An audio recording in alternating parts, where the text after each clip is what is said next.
Bienvenidos al podcast de Diario Veterinario, el periódico referente del sector de la salud animal.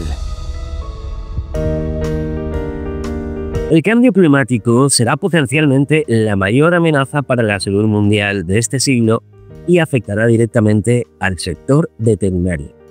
En este punto, la ciencia es clara en que, para evitar un cambio climático catastrófico, se deben realizar reducciones rápidas en las emisiones de gases de efecto invernadero y alcanzar el nivel cero neto para mediados de siglo. Cabe recordar que la expresión cero neto significa recortar las emisiones de gases de efecto invernadero hasta dejarlas lo más cerca posible a las emisiones nulas. Existen varios sectores señalados por la opinión pública como responsables de este cambio climático, siendo el ganadero uno de ellos. Pero, ¿qué dice la ciencia sobre esto?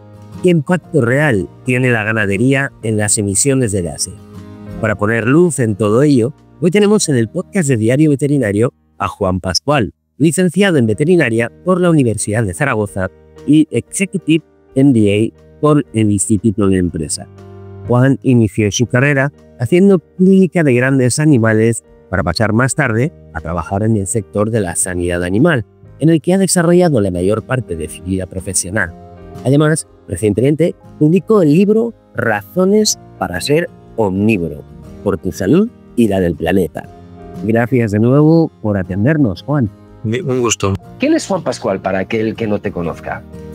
Bueno, lo has descrito bastante bien desde el punto de vista profesional, ¿no? Soy veterinario, yo creo que en general los veterinarios nos definimos como veterinarios, por lo tanto soy veterinario, soy también directivo de una empresa de salud animal y bueno, pues además de eso soy muchas cosas, ¿no? Ciudadano, que me interesan estas materias que hoy vamos a tocar, padre, esposo, en fin, pero una persona sobre todo con mucho interés por transmitir la ciencia relacionada con la ganadería a la sociedad, ¿no? Creo que hay una distancia sideral entre los productores o los que conocemos un poco la producción con la sociedad media y, bueno, en la medida de que mis posibilidades me permiten, mi tiempo y los medios que me facilitáis esto, pues poder acceder a la sociedad y también a los profesionales que muchas veces estos campos concretos, cambio climático, ganadería, etcétera, pues no es lo que más domina muchas veces el clínico, la persona que está a pie de un matadero o las distintas facciones que tiene la profesión veterinaria. Juan, y centrándonos en la temática de hoy, ¿qué papel juega realmente la ganadería en el cambio climático? ¿Cuál es su impacto real? Sí, mira, para esto es muy importante ir a la fuente de autoridad. La fuente de autoridad, todo el mundo sabe que es el Panel Intergubernamental para el Cambio Climático, que es como su nombre indica, un panel donde participan miles de científicos y que recogen los datos de emisiones de cada sector, ¿no? Sea el transporte, sea la construcción, en fin, todos los sectores.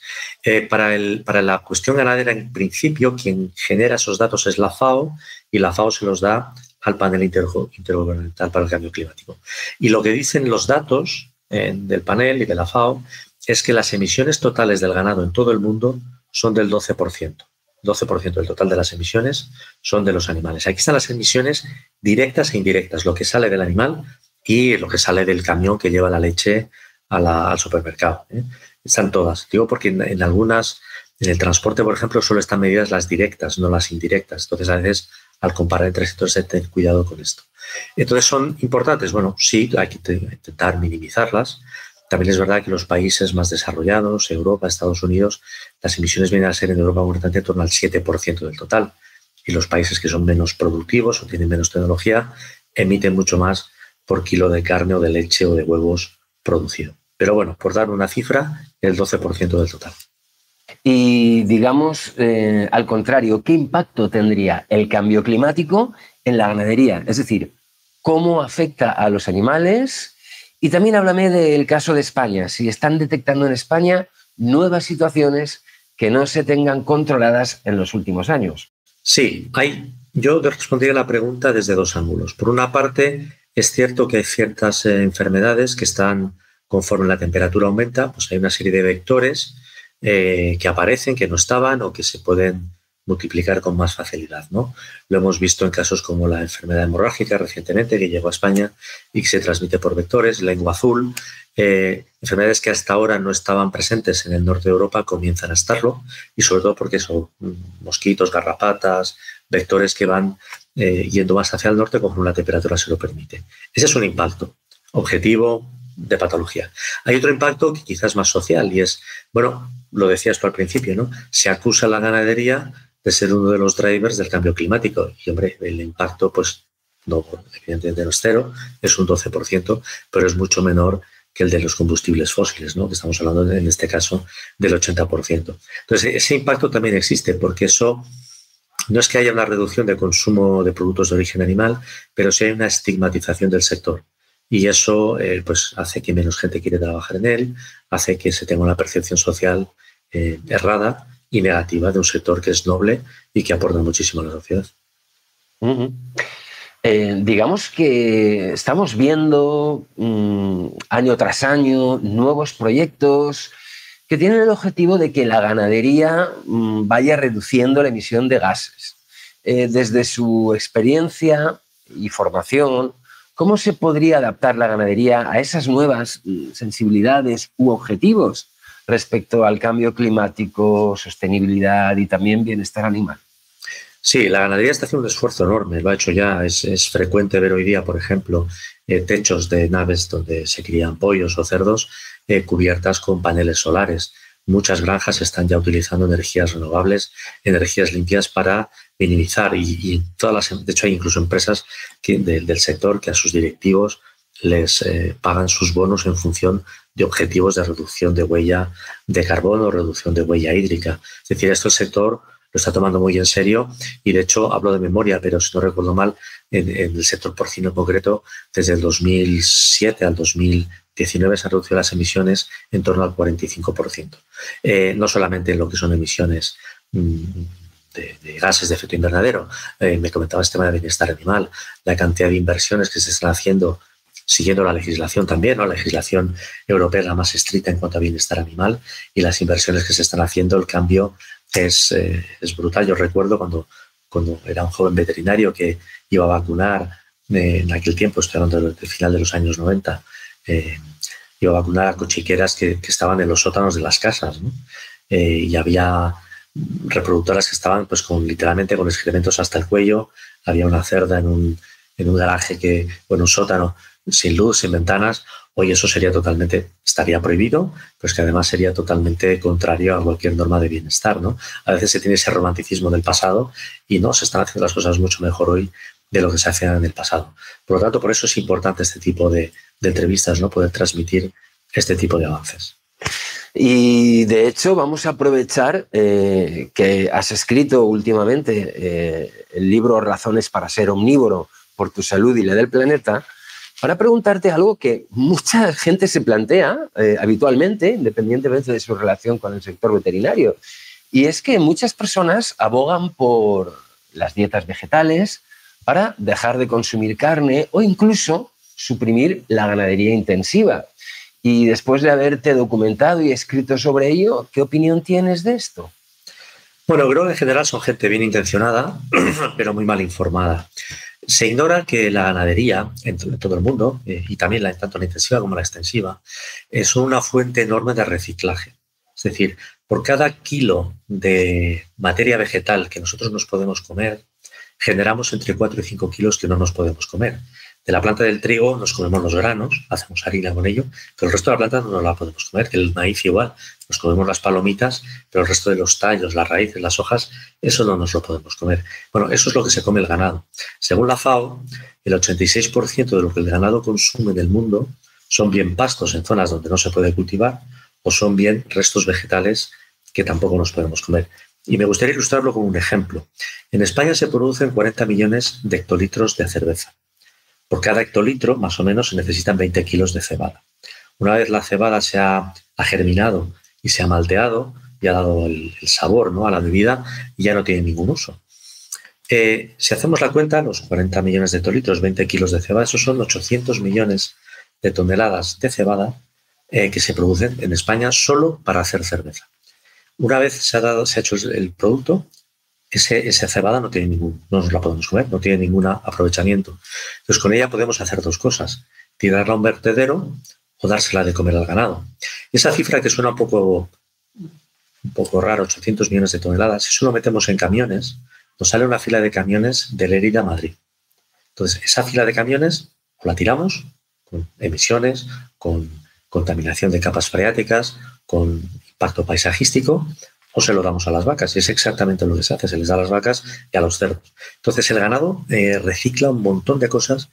Hay empresas incluso que se dedican a recoger yogures, pastas, tonos caducados o duros para procesarlos y dárselos al ganado. El ganado nos aporta también abono. El 50% del abono para cosechar, para la agricultura, viene del estiércol de los animales. Sin animales deberíamos aumentar en un 100% la producción de síntesis química de abonos, que es altamente contaminante. Entonces, esa tendencia que algunas personas tienen, ¿no?, de rechazar los productos animales por una cuestión ecológica, es, desde luego, un síntoma de desinformación profundo. Digamos que Razones para ser omnívoro en sí mismo se está autoafirmando, ¿no?, el título de tu libro. Y hay muchas más, además, desde el punto de vista de salud, ¿no? En España, por ejemplo, cuando ir a países como la India, que es el país que menos carne del mundo consume, tienen problemas de todo tipo, pero sobre todo de falta de hierro en las mujeres, ¿no? Aquí en España también la Sociedad Española de Ginecología y Obstetricia advertía en una carta pública hace poco más de un año su preocupación por este tipo de dietas muy populares en ciertos grupos sociales, sobre todo en mujeres jóvenes, y el 13% de las mujeres de España en edad fértil, que son entre los 15 y los 50 años, también de acuerdo a los datos de la ONU, pues muestran falta de hierro. Porque muchas veces, aunque los vegetales que comamos contengan ciertos minerales, pero lo cierto es que está en una forma química que no los absorbemos y tal cual entran, tal cual salen. Y el hierro es un caso paradigmático, ¿no? Que un niño de 2 años tiene todo el hierro que necesita en 6 gramos de hígado, de pollo, pero necesitaríamos 400 gramos de espinacas para administrar la misma cantidad de hierro.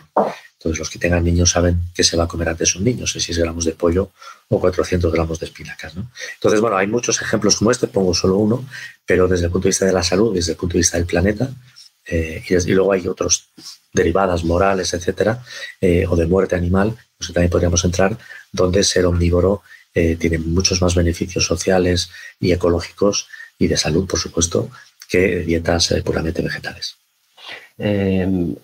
Coloquialmente, ¿te apetecería escribir un nuevo libro con el título de ¿Qué ocurriría si no existiese la ganadería? Bueno, en cierta manera lo expongo en mi libro. Te dedico un capítulo, una parte de un capítulo a este punto, ¿no? Sin ganadería, pues pensemos, ¿no?, ¿qué pasaría? Es decir, no solamente perderíamos la capacidad de reciclar esos vegetales, la capacidad de aprovechar pastos en lugares donde no podemos cosechar. En Monegros, por ejemplo, en la Sierra de Guadarrama, no podemos plantar, pero hay ganado. Y gracias a ese ganado obtenemos proteína que de otra manera tendríamos que aumentar la superficie de cultivo. Si fuésemos veganos y no comiésemos pescado, todo lo que obtenemos del mar lo tendríamos que obtener de la tierra. Tendríamos que aumentar la superficie de cultivo. Tenemos problemas de desnutrición. Es clarísimo que las personas que deciden no, por eso hay muchas sociedades médicas, 15, 20 sociedades médicas en el mundo que desaconsejan las dietas y productos animales, sobre todo en mujeres gestantes, lactantes y en niños en edad y en adolescentes, ¿no? La propia ONU, la propia OMS, publicó hace cosa de un año, sobre todo para niños que dejan la lactación materna, que sobre todo no dejen de comer productos de origen animal. Pero además teníamos más muerte animal, ¿no? ¿Qué hacemos con los animales que ya están en las granjas? Si no los podemos matar, los soltamos, pero tampoco pueden vivir una vida libre, ¿no? Si no podemos matar animales, tampoco podemos controlar ratas o parásitos o vectores, ¿no?, que transmiten enfermedades. Bueno, pues todo esto abre un mundo de posibilidades éticas y morales, que es un debate que a mí me parece muy interesante, pero que realmente tendría consecuencias catastróficas para la vida tal y cual la entendemos hoy. Juan, volvamos al impacto ambiental que puede tener la ganadería intensiva frente a la no intensiva. ¿Qué diferencias hay? Bueno, ganadería intensiva y extensiva, fundamentalmente la ganadería extensiva es aquella que aprovecha los alimentos de su entorno, Cuando tenemos, por ejemplo, por un caso, el ganado que trashuma, ¿no? Las ovejas trashumantes en verano están en la montaña, los pastos de montaña, y en invierno bajan a la llanura los pastos de llanura, ¿no? Entonces, bueno, es una manera de que el ganado vaya donde hay comida. Eso es el ganado extensivo. El ganado intensivo, por contra, es el ganado al que le llevamos el alimento. Las dos son imprescindibles. A mí no me gusta categorizar una como mejor que otra, que las dos aportan muchas cosas buenas y las dos tienen áreas de mejora, ¿no? La ganadería intensiva, un animal que está en una granja, pues ese animal tiene todo el alimento que necesita, no está al albur del tiempo, ¿no? Del clima o de que haya más pasto o menos pasto. Un animal que está en una granja intensiva está al abrigo del clima, es decir, incluso en muchas granjas de vacas pues tienen lo mismo que nos ponen en las terrazas en verano, ¿no? Estos aspersores así que echan agua, pues también esto está en las granjas para que las vacas estén más cómodas y de la final, si están más cómodas, dan más leche, ¿no? Están a resguardo de predadores, cosa que a veces no pasa en la extensiva, como lo vemos con el tema del lobo. Es decir, por contra, pues la extensiva, el animal se puede mover, puede expresar su comportamiento reproductivo, etcétera, de una manera más natural, cosa que en la intensiva están más más limitados, ¿no? La intensiva ha favorecido la democratización de la carne, la leche y los huevos, porque ha permitido bajar los costes mucho. La extensiva aprovecha lo que da el campo de una manera más directa y más natural, ¿no? Por lo tanto, yo creo que las dos hacen su aportación, las dos tienen áreas de mejora, ninguna es perfecta, pero las dos son imprescindibles. En general, ¿cuál es la historia o la trayectoria de la ganadería? Es decir, del punto en el que partió en sus inicios y el futuro. ¿Hacia dónde vamos con la ganadería? ¿Cómo lo ve usted? Sí, bueno, esto empezó todo en el Neolítico, ¿no? De hecho, el Neolítico empieza cuando somos capaces de controlar las cosechas y la ganadería. Yo creo que, en cierta manera, ¿por qué el primer ser humano que se le dio por criar un cerdo, ¿no? ¿Por qué lo hizo? No lo hizo para cosechar trigo y darle el trigo al cerdo y luego comerse al cerdo. No, el trigo se lo comía él, hacía pan y se lo comía él. Al cerdo se le daba pues ese tubérculo agusanado que no se podía comer, o las pieles de frutas que no son digeribles, o esa materia vegetal, ¿no? Como decíamos antes. Eso sigue siendo así hoy. Si no ha cambiado tanto, la razón de ser de la ganadería sigue siendo muy parecida a la que existió hace 10.000 años. Pero evidentemente la práctica ha cambiado mucho. Es decir, hay más... hay un científico que dice, le gusta decir, es una frase que me gusta mucho, ¿no? Hay más tecnología en un tomate que en un iPhone. Y es cierto, hay más tecnología en un cochinillo quizá que en algunos satélites. Es decir, ¿por qué? Porque, bueno, la genética evidentemente pues ha evolucionado muchísimo. Toda la cuestión sanitaria, ¿no? Había enfermedades que mataban millones de animales y de personas directa o indirectamente, bien porque se transmitían, bien porque los animales se morían y no podían... La gente se moría de hambre, como la peste bovina hace muchos años, o bueno, más recientemente, ¿no? Las vacas locas, en fin, enfermedades que ha habido y que hoy día están contra la tuberculosis, una enfermedad que hoy día está prácticamente erradicada en el ganado, o la brucelosis, que está de hecho erradicada y que, bueno, hace unas décadas o 100 años era muy importante. Entonces hay una serie de mejoras a todos los niveles, ¿no? Las propias instalaciones están diseñadas para que los animales estén cómodos, la nutrición está medida al detalle.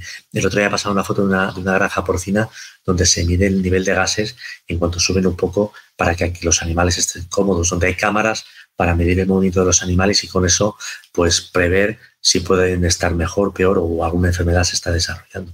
Entonces hay una evolución técnica brutal y que va a seguir. Ahora mismo hay un cerdo con tecnología CRISPR que va a ser resistente al PIRS, ¿no? Una enfermedad infecciosa muy importante en el ganado porcino.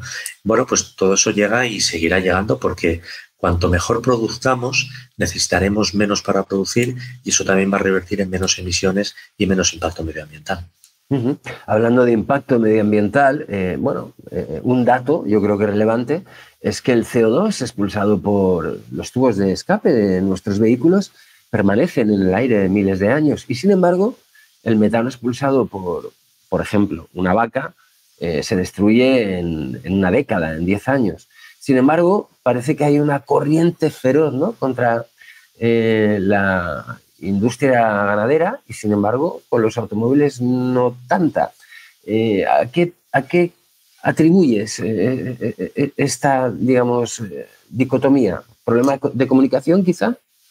Bueno, yo creo que hay varios factores, ¿no? Por una parte, toda la gente que está en contra de la ganadería y que opta por dietas sin productos animales, en general son muy militantes, son muy poquitos, ¿eh? En España estamos hablando de veganos, hay un 0,2%, en Francia un 0,3%, en Estados Unidos por debajo del 1%. Además, lo suelen dejar en meses porque les resulta muy complicado, ¿no? Pero son muy militantes, son gente que cree en lo que hace, son gente que piensa que lo que hace es casi una aproximación, si me permites el símil, religiosa, y por lo tanto están muy presentes, ¿no? Luego hay gente, como por ejemplo Dustin Moskovitz, que fue el un cofundador de Google, y bueno, una persona con muchísimo dinero y que, bueno, él cree en esto y da dinero a algunas de las asociaciones que se dediquen a esto. Hay una industria, ¿no?, que sobre todo hemos visto en documentales de Netflix, que atacan a los productos como los huevos, la carne o la leche, y que han estado financiados por industria plant-based. Tenemos también que lamentablemente en los textos escolares también llegan algunos de estos mensajes. Entonces no solamente es que se den mensajes equivocados sobre la ganadería a los escolares, que además se les evalúa sobre ello.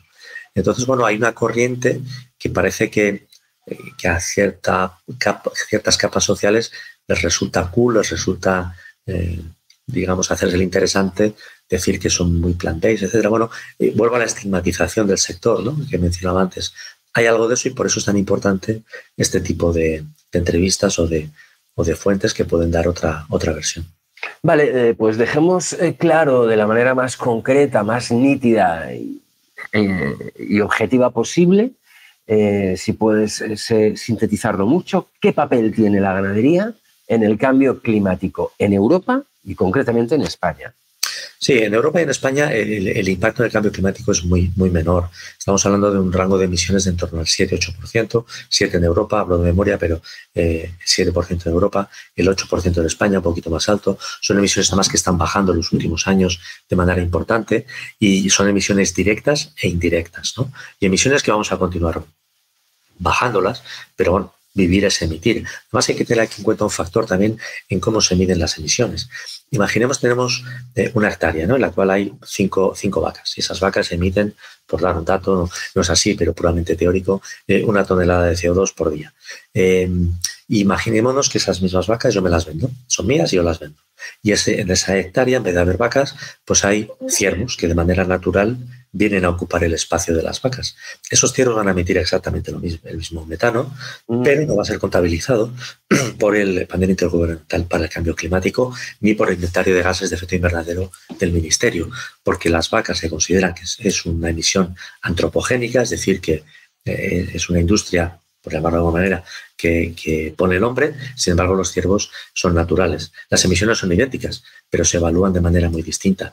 Lo explico esto porque hay muchos matices. Tener unas emisiones del 6-7% realmente, incluso podríamos añadir que hay datos, y yo los cuento y doy datos y referencias en el libro, de también los animales, sobre todo que están en zonas extensivas. El propio consumo de pasto estimula el crecimiento de la hierba y por lo tanto hay una mayor retención de CO2, ¿no? Por lo tanto, el impacto de la ganadería en países desarrollados en cuanto a emisiones de efecto invernadero es mínima, en tendencia descendente, y desde luego no justifica para nada estas campañas de estigmatización y casi de poner en la picota lo que es la producción ganadera. Crece, digamos, en mi manera de procesar toda esta información, un montón de preguntas, pero bueno, como tampoco podemos abordarlas todas, yo sí que invitaría a echar un vistazo a tu libro. Juan, vamos a acabar con una última pregunta y luego, si quieres añadir algo, está en tu mano. La población mundial está en constante expansión, ¿de acuerdo? Tanto el número de habitantes como el número de territorios. ¿Cómo puede la ganadería alimentar con productos de calidad a este número tan creciente de personas? Sí, lo está haciendo ya.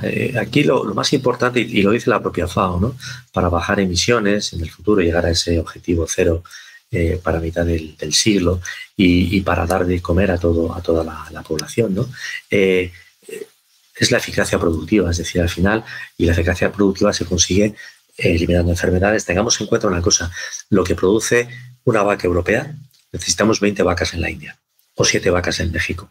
Es decir, la tecnología que la tenemos, pasa que lamentablemente pues no está a disposición de todo el mundo porque hay pues países que no se la pueden permitir o todavía hay mucha agricultura o ganadería de subsistencia que es fundamental para esas familias, ¿no?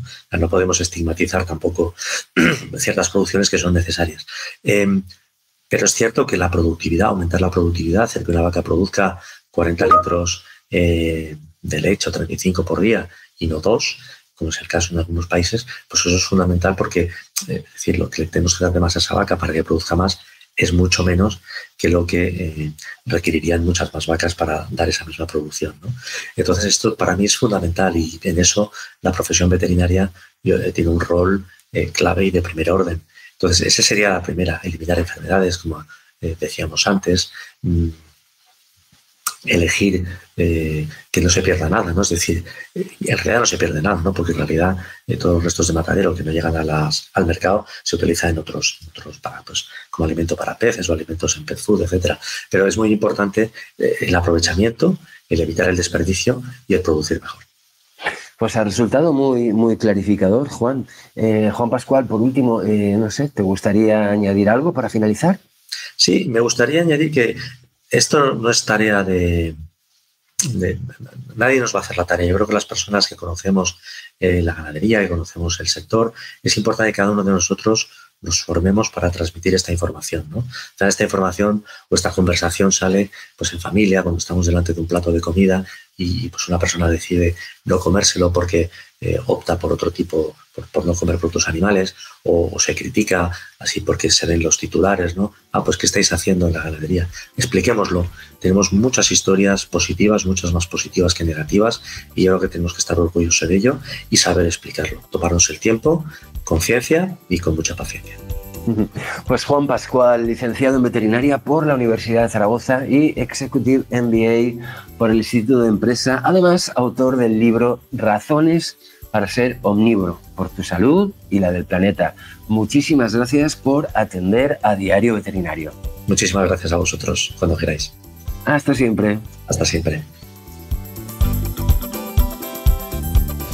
Podrán encontrar más información en la web de diarioveterinario.com. Y no te olvides de seguirnos en redes sociales.